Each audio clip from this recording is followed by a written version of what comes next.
Испытано на себе.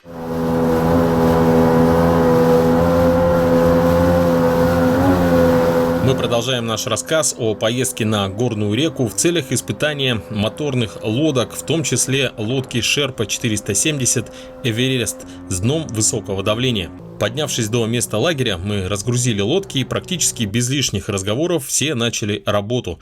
Заготовка дров, установка палаток, благоустройство лагеря.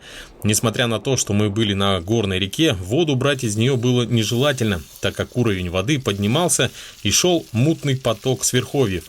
Поэтому Сергей и Константин поехали за чистейшим льдом на ближайшую наледь.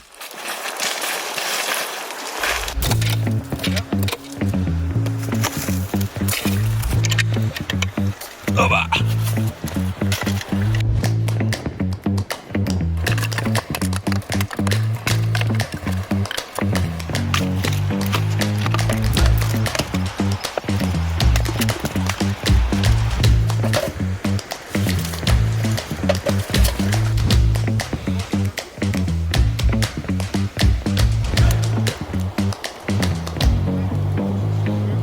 Я же устанавливал нашу палатку. Универсальная палатка Lotus подходит и для зимы, и для лета. С собой мы взяли еще и печку, так как не знали наверняка, какая погода будет. Мог идти и проливной дождь. В этом случае мы бы могли сушить вещи и фото-видеотехнику в палатке. С погодой нам повезло, стояли солнечные дни, но ночами все равно становилось прохладно. Был смешной момент, когда я в первую ночь, перед тем как лечь спать, загрузил полную печку дров по зимней привычке. Сама печь длительного горения и дрова сначала просто тлели, но в момент, примерно часа через 2, мы проснулись от дикой жары. Пришлось открыть окна и дверь и охладить нашу палатку.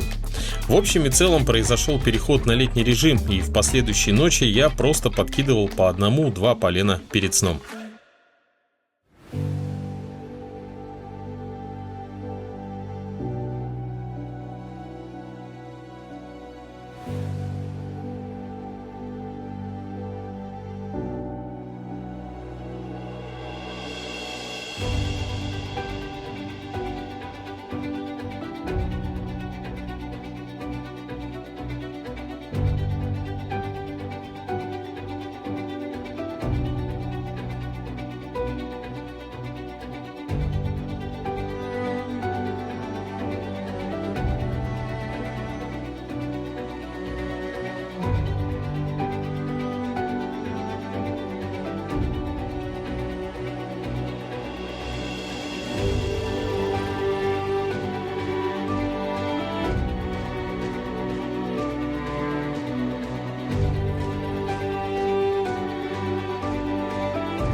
На следующий день нам предстояло провести первый тест. Это ходовые испытания в условиях бурного течения. Для этого мы вошли в приток, который летом практически не проходим, а в этот период обладал бурным течением, крутыми опасными поворотами с завалами, перекатами с крупными камнями, прячущимися под потоком воды.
Уже в начале подъема можно было оценить стремительный поток воды. В одном из перекатов нас окатило волной с ног до головы, помимо этого лодка сразу потяжелела, скорость упала, и был момент, когда мы практически стояли на месте. Взяв чуть левее и поймав мелководье, мы вышли снова на глиссер и дошли до ждущих нас парней.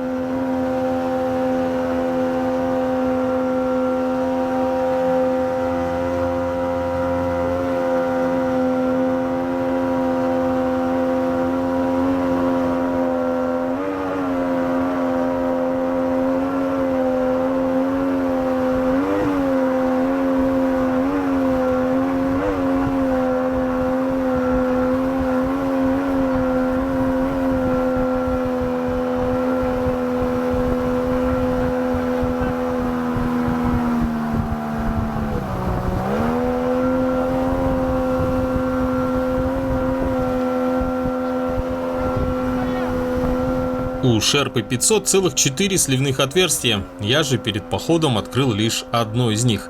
Но, как видите, зря, нужно было открыть все. Пока мы шли до остальных участников, в лодке плавали наши вещи.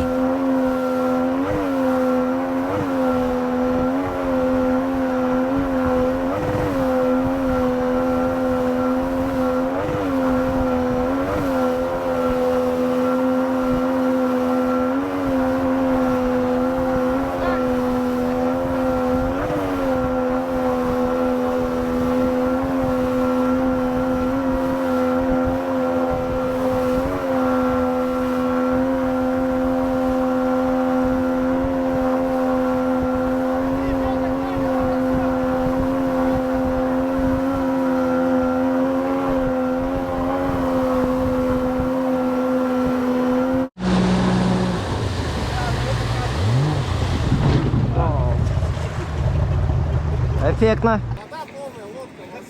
Сейчас, подожди. Залила нас.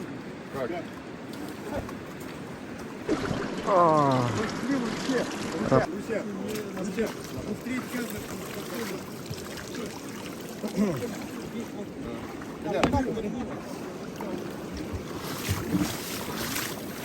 Оу.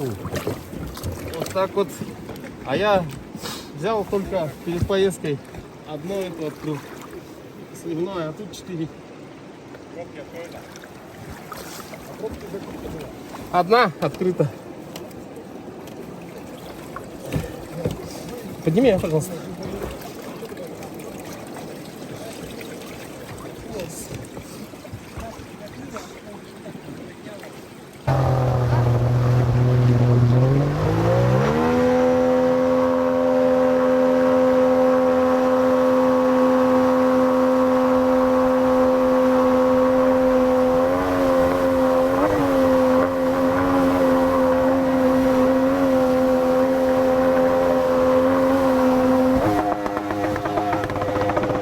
Следующий нюанс — это фиксация мотора после отскока от камней. Мотор отскакивает и фиксируется в поднятом положении.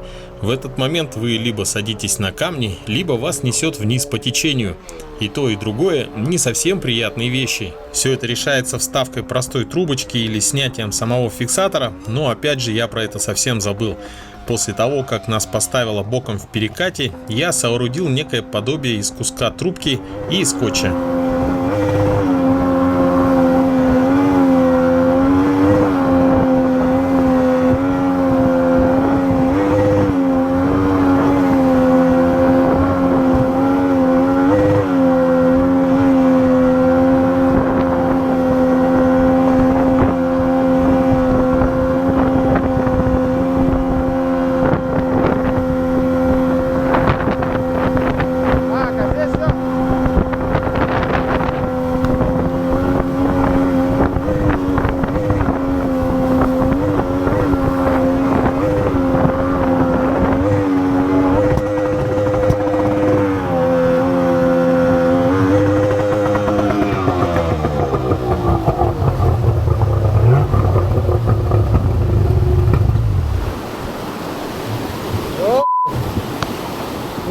Дига.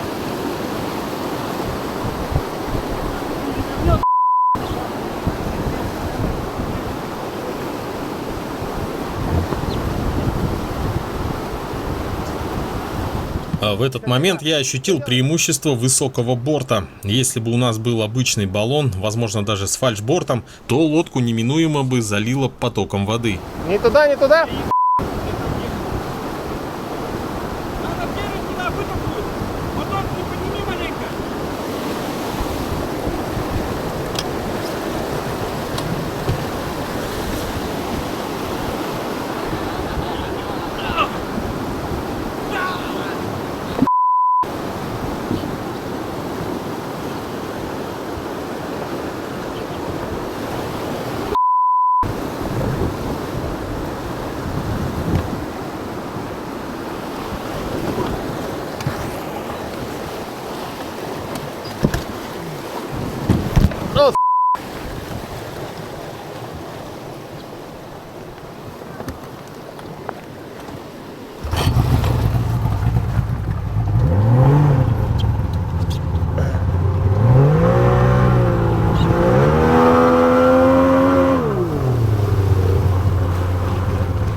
Так, как идти-то?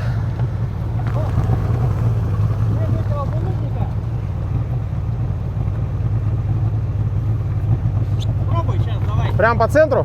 Нет, по центру не надо, вот. От этого чуть левее. Который торчит? Да.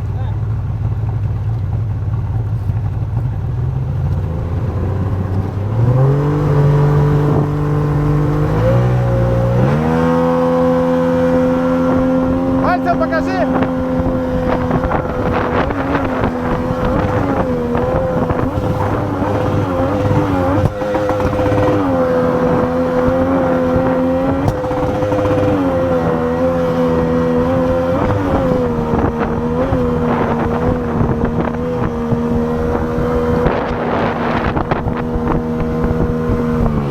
еще были километры пути, а еще нужно было возвращаться назад. Поэтому, как только мы остановились, как я уже говорил, из куска трубки и скотча я сделал импровизированный антистопор.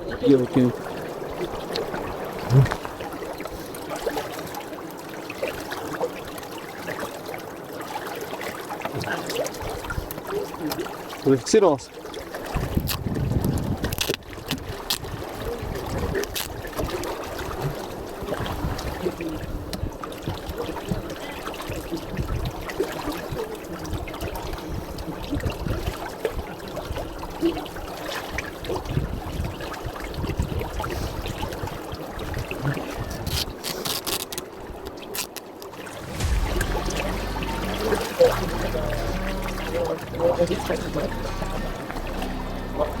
Проверка.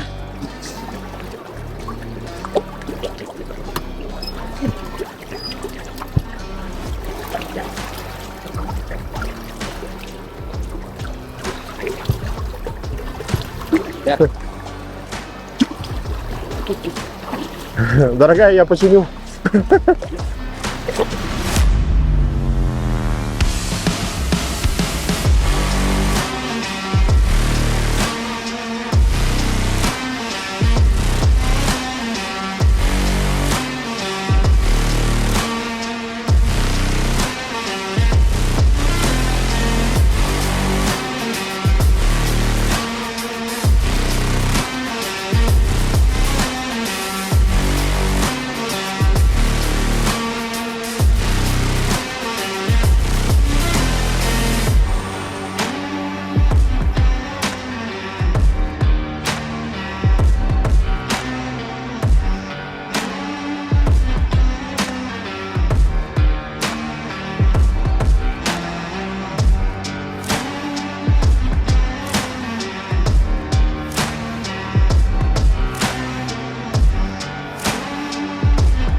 Такие дела.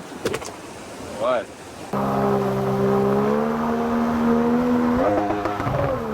Надо также добавить, что до той остановки, на которой мы избавились от стопора, мы поднимались в полный газ. Эта привычка осталась со вчерашнего дня, когда мы шли груженными лодками. Сейчас же, когда лодка полупустая, оптимально подниматься в полгаза, а то и ниже. Тут есть несомненные плюсы. Больше времени на выбор правильного пути, экономия топлива и ниже скорость удара мотором в случае, если пропустил камень.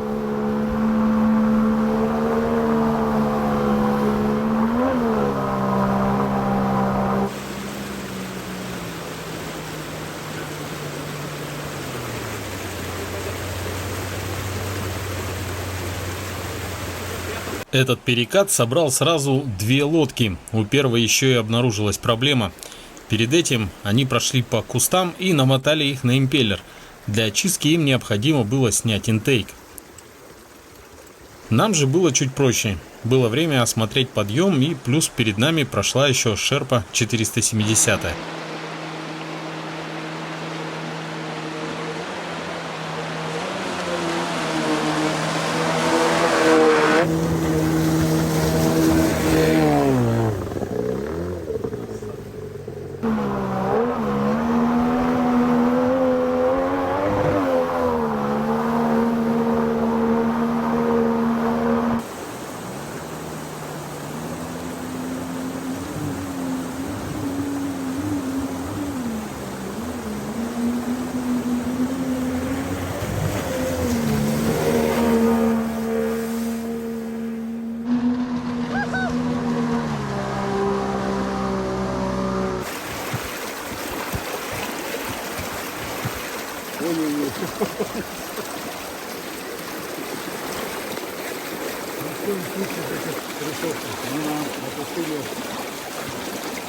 Евгений, закончив очистку импеллера, тоже решил пройти этот порог.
Мы сделали остановку в живописном месте.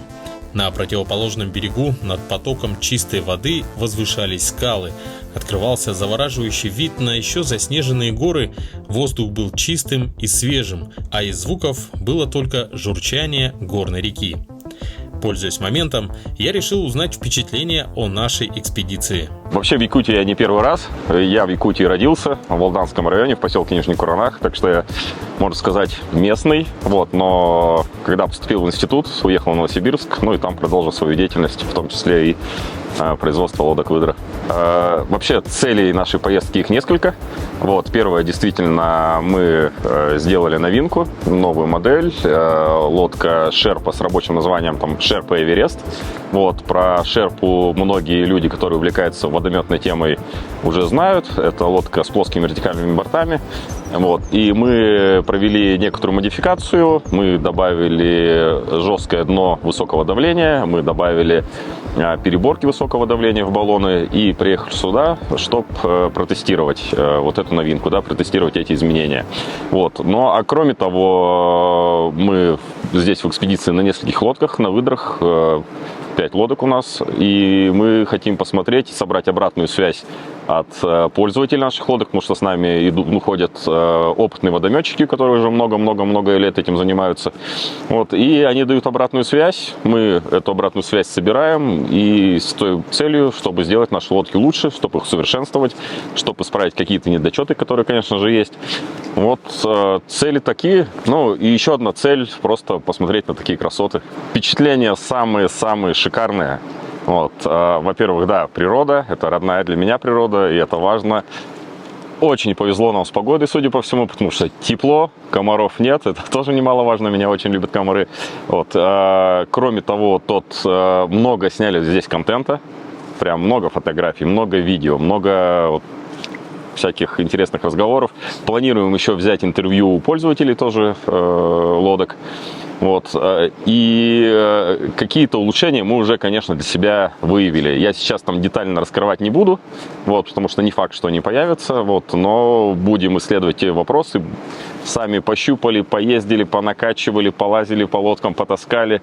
Вот. Много-много всего уже нового узнали, конечно, уже там работы на пару лет нам хватит, наверное, вот, по тем впечатлениям, которые уже получили. Сейчас состояние реки, уровень большой. Вот, нам, в принципе, мы можем выйти, пойти дальше, но, во-первых, время вот, ограничено. Второе, не стоит, мне кажется, дальше лезть в горы, потому что там мы не знаем, что будет, да, как бы сюда дошли, это называется первый проход, здесь до нас никто не был, это 100%. Вот. Что сказать по лодкам? Ну, это сейчас, конечно, не особо жесткий показатель, да, ну, именно для этих лодок, потому что они мелководные, плюс у нас груза, в принципе, по 3 человека в каждой лодке. Ну, что здесь сказать? Ну, пока едется, въедем. Одна из, допустим, из линеек вот лодок выдра есть 600 Алдан. Это самая грузоподъемная. То есть 6 метров они делают свое дело. И по прохождению, и старт с мели, и так далее, как бы это вот большой показатель. Но опять же есть еще показатели, когда на винту. Допустим, на винту, если каждый из этих лодок поедет, вот, допустим, Шерпа, вот эта 470, она спокойно, я думаю, тонну увезет. То есть проблем не будет вообще никаких. Ну да, допустим, на мою Шерпу 500 нагрузили. Да, много, у тебя же было очень много груза. Спокойно Да, шла. ты спокойно ехал, и никаких проблем у тебя не было. Вот. В целом тебе комфортно было. Ну и лодка большая, вместимая, правильно? Вот, места много, коптик большой. Ну, то есть вообще здесь просто она огромная, реально. Вот. Сейчас ты прошел несколько километров на вот этой экспериментальной лодке, да? Вот твои выводы какие-то, может, уже появились? Ну, я просто слишком, наверное, много езжу. Поэтому, как бы, первое впечатление, ну, выдра да выдра. То есть лодка да лодка.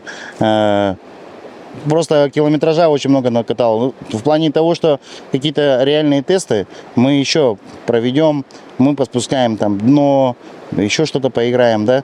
Ну, это потом завтра эти съемки сделаем, да.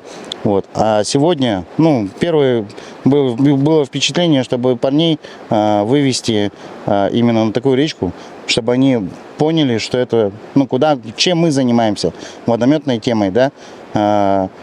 Первая наша цель – это грузоподъемность, да, проходимость. Допустим, есть труднодоступные речки, вот, не всегда там есть воды много, да, вот. При этом лодка может увезти много, вот, и спокойно, с комфортом доставить. Вот. Еще, допустим, вот сейчас вот мы ехали, и я ребятам, ну, как они как первый раз поехали, да, вообще в водометную тему, то есть я им объясняю, что вот когда стиль вождения у меня совсем другой. То есть они поняли, вот сейчас они прокатились со мной буквально пару километров, и они поняли, как надо ездить. То есть не газ в палас, а потихонечку, аккуратно, комфортно. Не надо там газовать. Зачем? Смысл? То есть перерасход топлива, все остальное, там, бьемся. Зачем убиваем? А так ты подъехал, прочитал, где ты можешь проехать струю, и потихонечку. В принципе, мы можем вообще далеко отсюда сюда уехать. Но, говорю, опять же, повторюсь, что нет смысла. Да, Александр, расскажи про твои впечатления. Вы идете на самой длинной лодке, да, самой вместительной, 6-метровый Алдан. Вот, Да, все правильно. Лодка Алдан, пользуемся уже порядка 4 лет. Лодкой довольны. Свои задачи выполняет максимально эффективно, как говорится. И преимущество ее, важное преимущество с нашими дальними поездками – это ее грузоподъемность. Потому что грузов всегда приходится брать много, и она с этими задачами справляется просто на ура, как говорится. Единственный момент, у нее скорость чуть медленнее, но не критично. То есть в целом здоровская модель. Мы очень счастливы и довольны. И сегодня, оказавшись в таких прекрасных местах, с такой шикарной компанией, я готов хоть на Северный полюс. На воде очень много моментов, связанных с расстановкой груза, например, либо регулировкой наклона мотора. Тут нюансов много, и в данном случае практикуем, экспериментируем, пробуем.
Так, мы вошли не в тот, спускаемся, очень проблематично для меня, это мало опыта.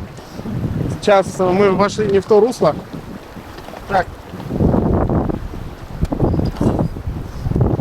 План такой, что ребята держат, я попробую стартануть с мели. Камни буквально вот здесь. Так, что, стартуем? Да. Прям сходу, пошел. Там сразу. Раз, два, три. Давай.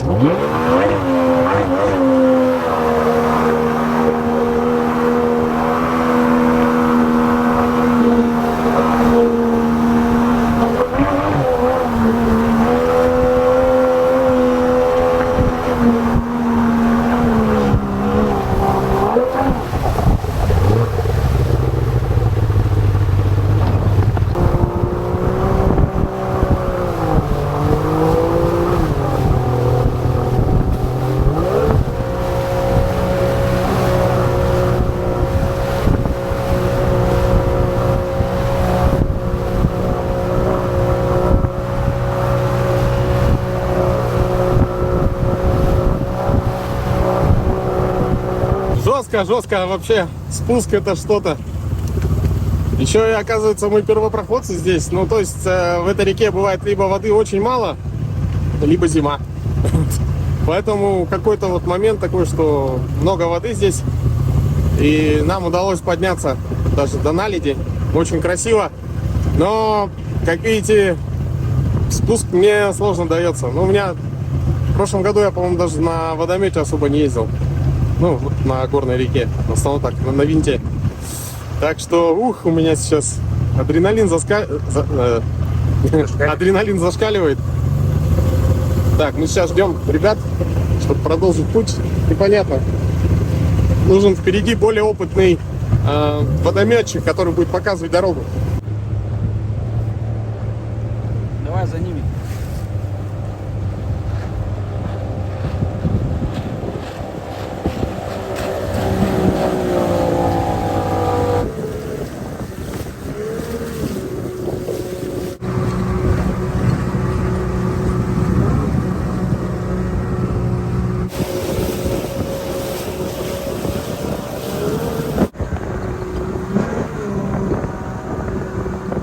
Хоть мы и пошли следом за другой лодкой, но это не уберегло нас от очень опасного момента.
Течение очень быстрое, и надо делать поправку на то, что вода тоже потоком двигается. Вообще очень опасно. Действительно, в этом случае нужно было выруливать с упреждением, так как течение не упиралось в берег, а уходило под дерево, которое я и задел правым баллоном, и лодку понесло словно по направляющей прямо в завал. Благо я сумел сориентироваться, и как только дерево закончилось, вывернул руль влево и дал полный газ.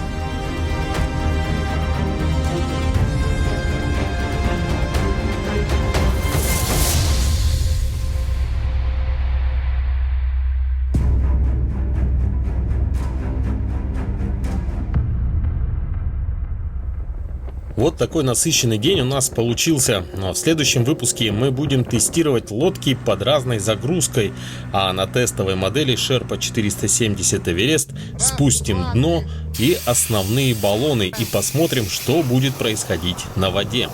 Следите за нашими выпусками. Это был проект «Испытано на себе».